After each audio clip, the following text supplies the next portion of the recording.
informasinya sekarang BNPB sudah merilis ada 604 korban meninggal dunia karena banjir atau juga bencana ekologis. Banyak sekali, 604. 604 meninggal dunia dan 464 masih dinyatakan hilang dan 507.000 orang mengungsi di beberapa titik pengungsian.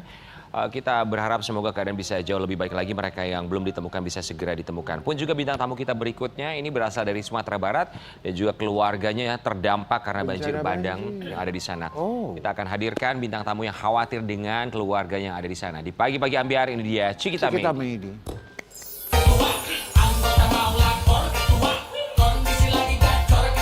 Selamat pagi Cikita Medi.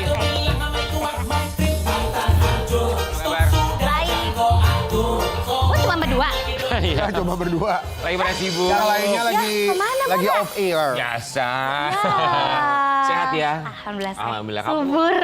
Subur. Makan mulu 3 jam sekali. Cikita Medi, kamu kan asli Sumatera Barat ya, bener ya? Hamil. Dari Sumatera Barat kan? Ya. Dari mana sih Sumatera Barat? Aku Bukit Tinggi. Oh, Bukit Tinggi. Aku pernah. Tinggi juga terdampak ya? Terdampak.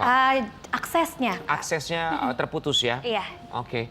Ketika kamu mengetahui banjir bandang tersebut, pihak keluarga pasti khawatir juga dengan beberapa keluarga yang ada di sana ya. Ada siapa aja yang masih di Bukit Tinggi? Aku masih ada tante om sama sepupu-sepupu aku di situ. Oke. Ada di Bukit Tinggi sama Payakumbuh.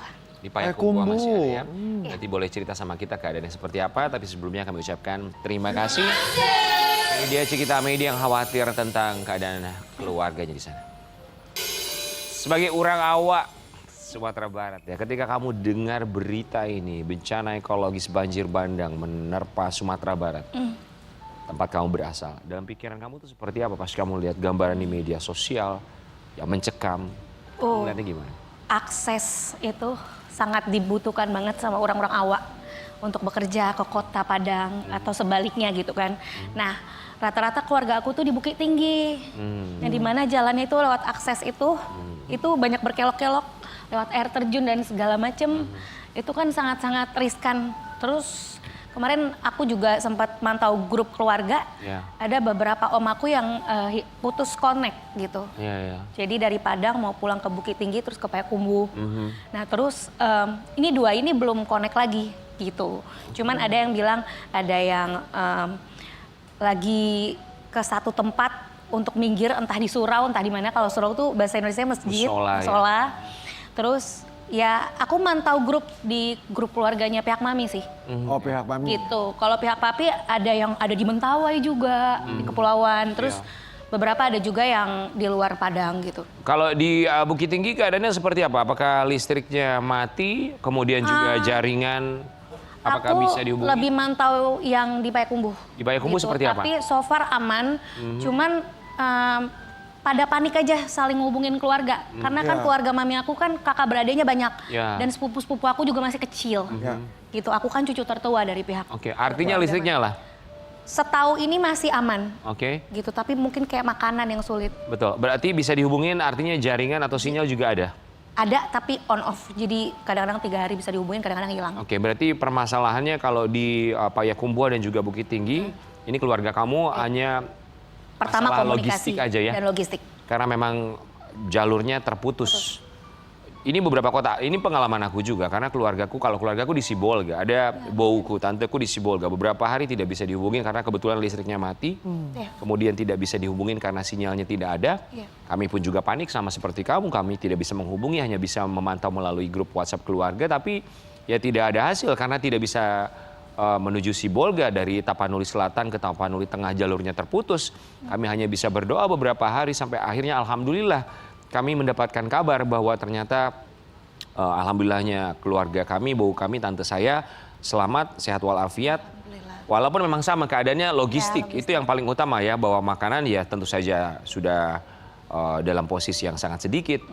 Apalagi di Sibolga kita lihat penjarahan ke minimarket, supermarket ya tidak bisa dibenarkan, tapi mereka juga itu salah satu cara untuk bertahan hidup. Nah kalau untuk logistiknya di Payakumbuh termasuk di Bukit Tinggi, kalau keluarga kamu seperti apa yang mereka lakukan? Aku lebih tahu dari keluarga ibu ya, gitu. Karena keluarga ibuku ya kebetulan memang kan usahanya benar-benar kayak untuk kebutuhan harian, sembako. Jadi sejauh ini masih aman, nggak Alhamdulillah. ada kabar yang bikin kita deg-degan. Malah aku terima kasih sama Allah bahwa tadi rencananya memang aku nge-push orang tua aku untuk pulang ke Padang, ke Payakumbuh. Karena ada rumah kita yang udah dari COVID nggak dilihat-lihat gitu. Oke. Nah terus aku bilang setelah proses aku udah selesai, aku janji mau kita pulang yuk. Bawa Jafir lagi ke Kangen sana, bawa mami papi. Tapi mami aku tuh tipenya maju mundur. Dia tuh emang kayak indigo gitu deh. Dia tahu kayak sesuatu terjadi. Jadi lagi Feeling.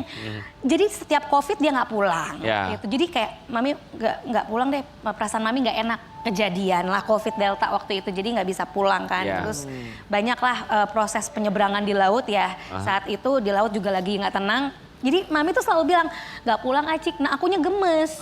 Itu rumah kosong, aku bilang gitu kan. Ayo kita sekaligus deh, aku tuh kalau ke Bukit Tinggi tuh, Payakumbuh, pingin makan. Enak tuh ya. Iya. Makanannya enak sekali. Aduh. Oke, Cikita Medi kita lihat ya, ini gambar tadi di layar televisi Sobat Ambiar.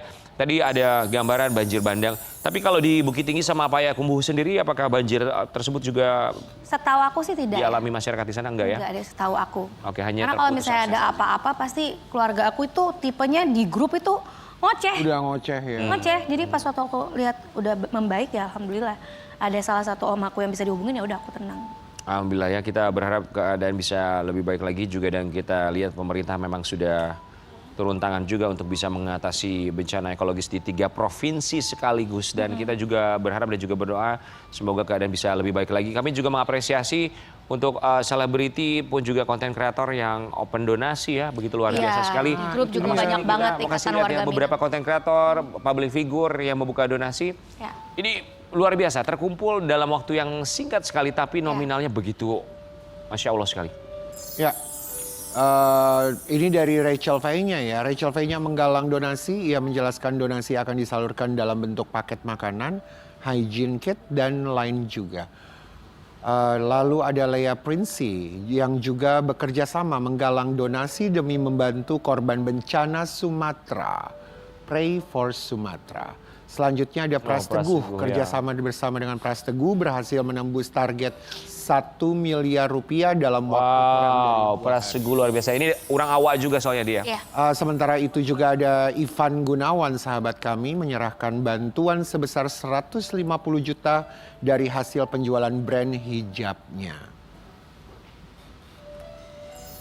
Tadi sebenarnya aku sempat bertanya-tanya Rian, maksudnya bala bantuan yang kalau ada yang ingin membantu tuh kepada siapa dan kemana gitu. Ya, mungkin mereka-mereka ini ya salah satu jebatannya.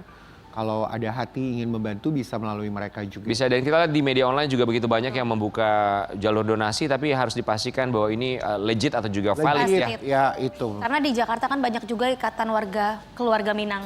Ya. Di situ pasti ada yang share Oh, dan iya. ada satu admin yang bisa dipercaya. Jadi Iya, makanya kita harus benar-benar per grup atau Minang-Minang yang di perantau ini ya sama-sama lah gitu. Jadi makanya aku lebih ke concern ke situ. Kalau kamu sendiri gimana? Kemarin aku banyak teman-teman lah ya. Kita yang sesama orang awak tuh ya udah ngobrol, Cik, ini di desa gue lu mau donasi nggak? Ya gue ikutan deh gitu. Jadi udah by phone juga sih, tinggal ketemu aja. Ya. Iya ya.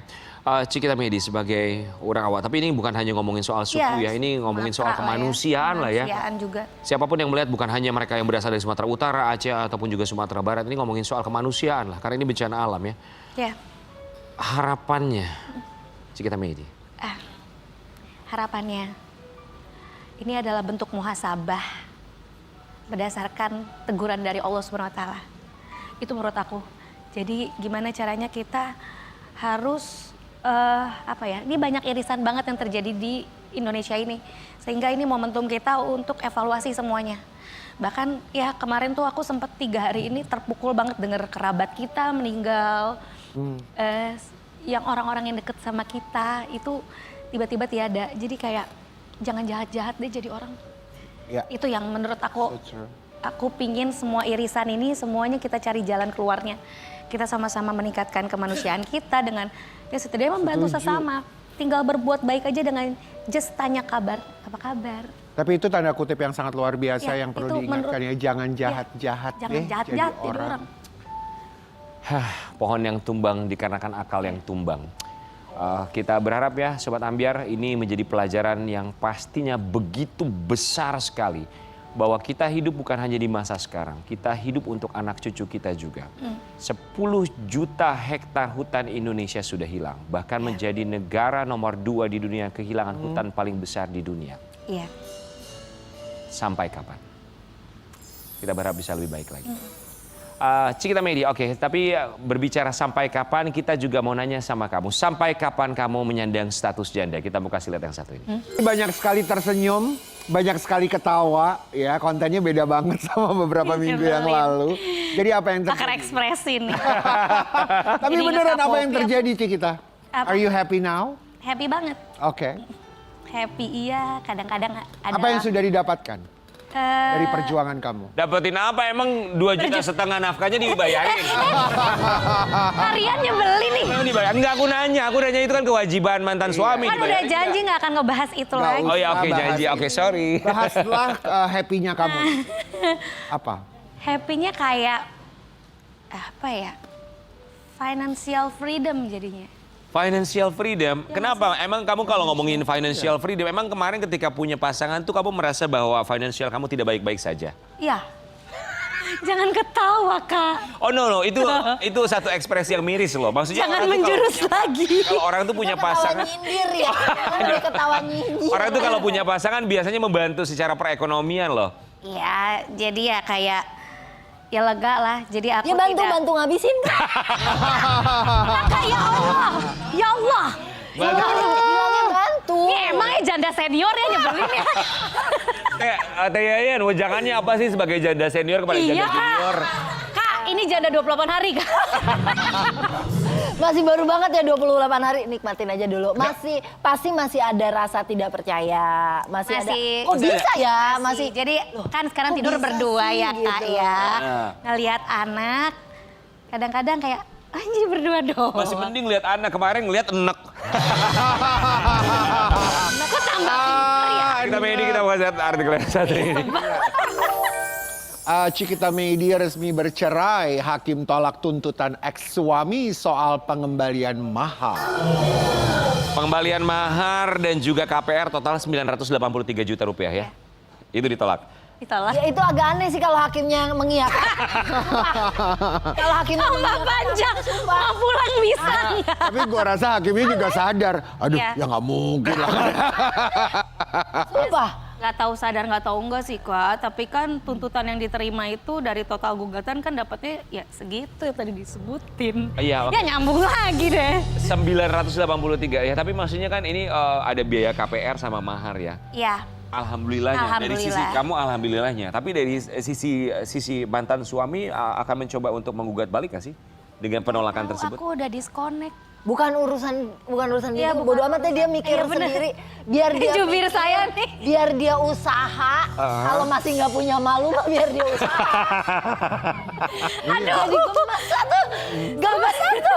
Coba, aku mau nanya sama Teh Yayan, ketika ada seorang mantan suami meminta dikembalikannya dalam bentuk mahar ya, mahar dan juga cicilan KPR, dalam pikiran seorang Teh Yayan gimana?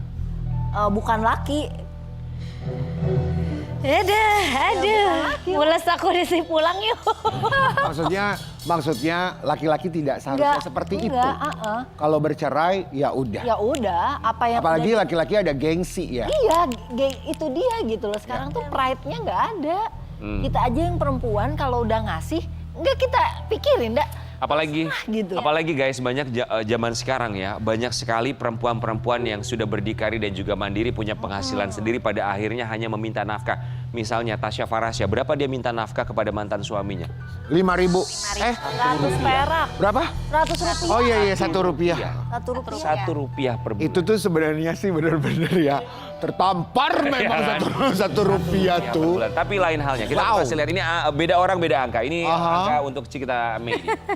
Kecewa putusan hakim, Cikita Meidi nilai nafkah anak 2,5 juta rupiah tak masuk akal.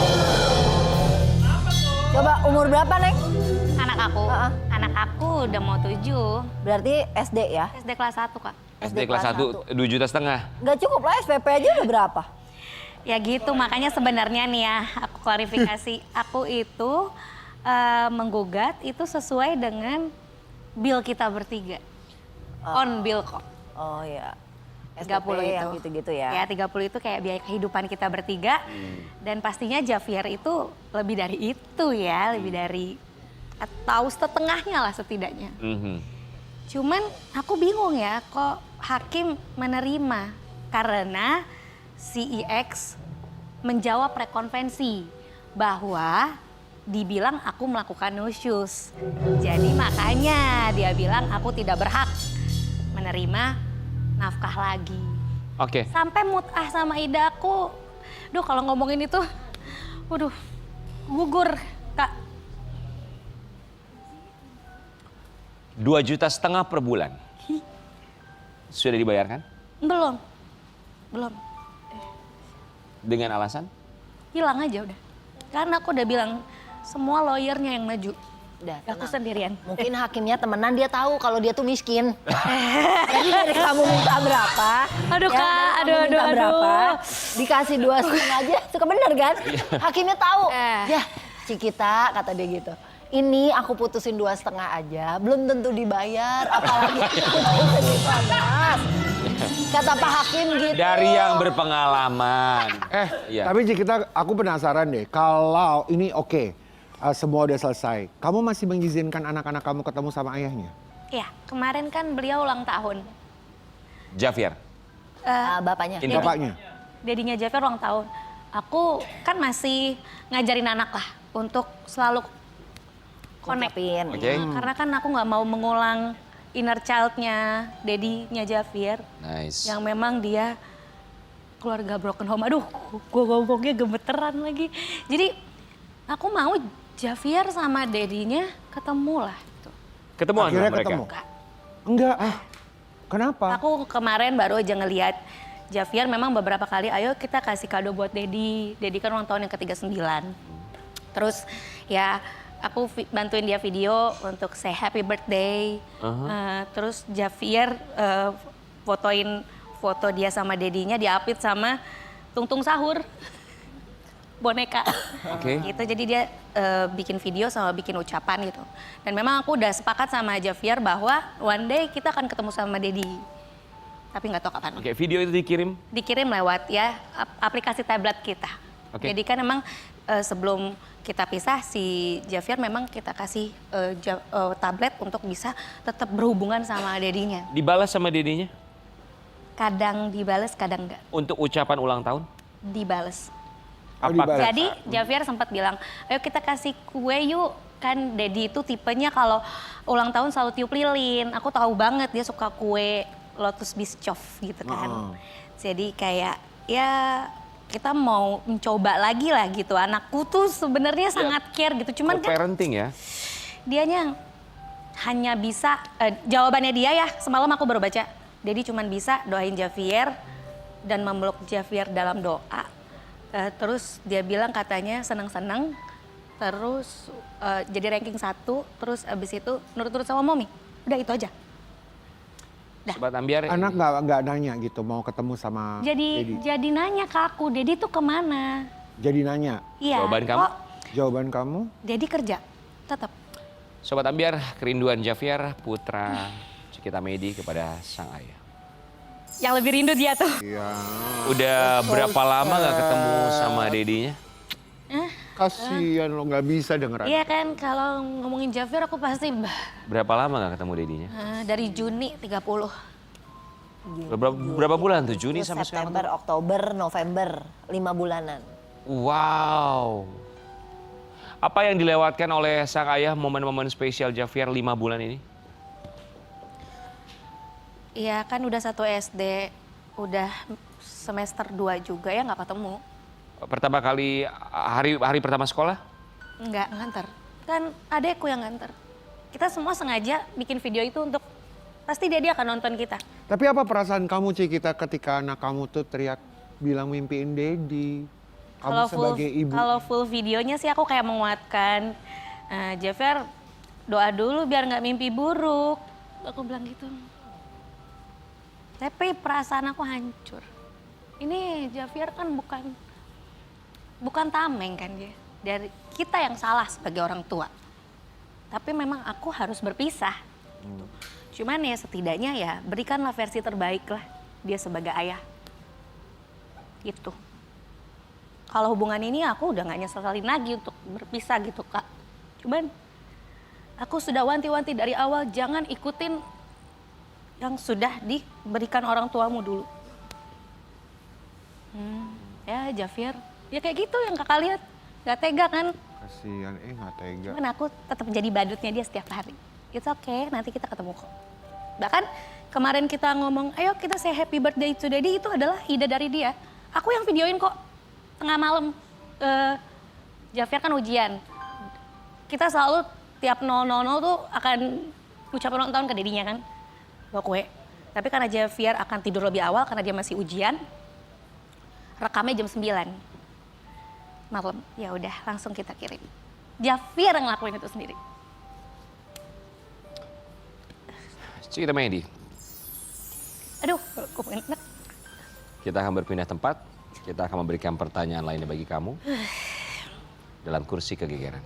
Waduh.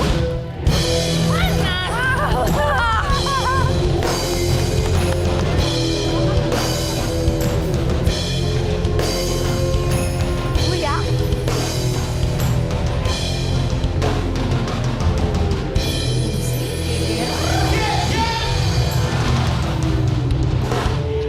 Baik, Cikita Mehdi. Apakah kamu bilang happy setelah bercerai hanya untuk menutupi kehancuran hati kamu sesungguhnya? Enggak, Enggak, beneran happy. Cuman kalau untuk urusan anak ya kayak tadi. hancur bagaimanapun Iya, juga ya. tapi kalau untuk kayak sama semuanya aku nggak sedih lagi. Udah senang banget. Udah happy ya? Oke. Seandainya Indra secepatnya punya kekasih baru, apa respon kamu? Kenalan lah. Halo. Buat apa?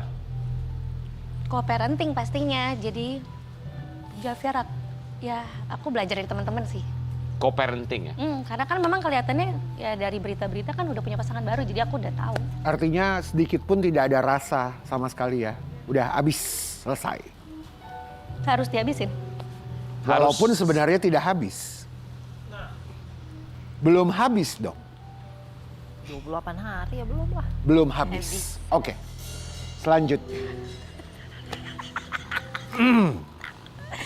Jika Indra memang sengaja tidak mau kasih nafkah untuk anak selamanya, apakah kamu akan terus menagihnya atau ya udah dibiarkan saja? Biarin aja. Dibiarkan aja. Dia kan financial advisor, dia bisa buka deposito anak, taruh di saham, surat. Oh, dia SBM. financial advisor. Exactly right.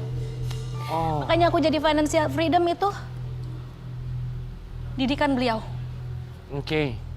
Dia tahu investasi yang paling baik itu apa ya? Mukanya jangan gitu. Mukanya rumpi. Kita ikut bahagia kalau kamu merasa bahagia.